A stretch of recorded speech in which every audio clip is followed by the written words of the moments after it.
Core according to the program that was laid out if you want federal money. Well, in 2015, through the lobbying of Linda Darling Hammond herself, this got switched from Common Core to social emotional learning because they passed something called the Every Student Succeeds Act, ESSA or ESSA. ESSA passes in 2015, and it's a bill about that thick to read it, and I have not read it. But one of the provisions within ESSA is that the reporting for teachers, if they want federal money, has to expand out of just academic competencies and into a broader suite of competencies that can include social and emotional competencies. So all of a sudden the school, in order to receive federal money, has to be a provider of social and emotional intervention, or maybe mental health in some regard. And CASEL, the Collaborative for Academic Social Emotional Learning, has, at this point, I guess that was 2015, it was incorporated in 1995, so 20 years in, as a huge amount of ready-to-go materials.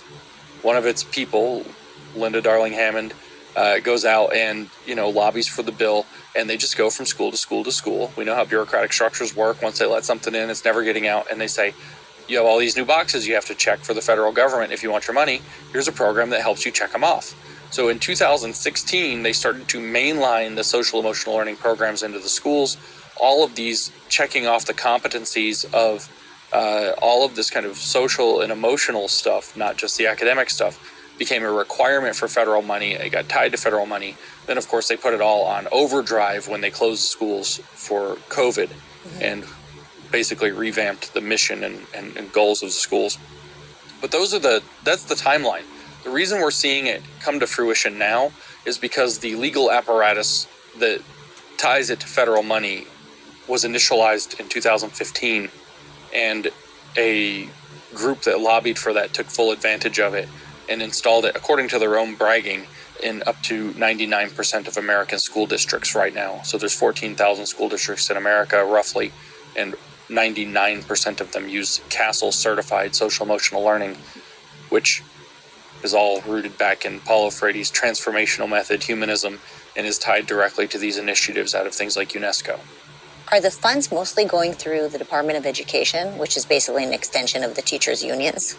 A lot of it, the funds are, some of it's more direct. They're using CARES Act money from COVID. There's ESSER money, but the Department of Education is kind of the hub. The great conductor. Yeah.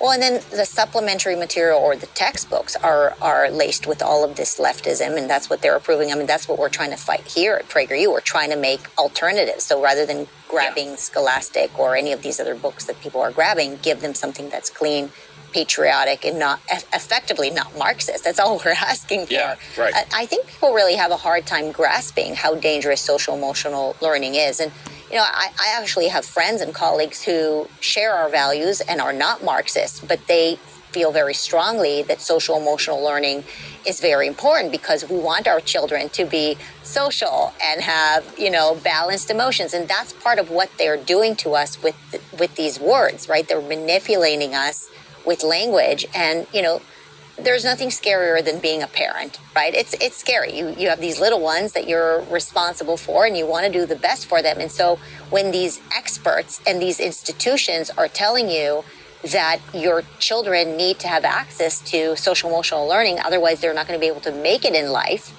then you don't know what to do but to listen.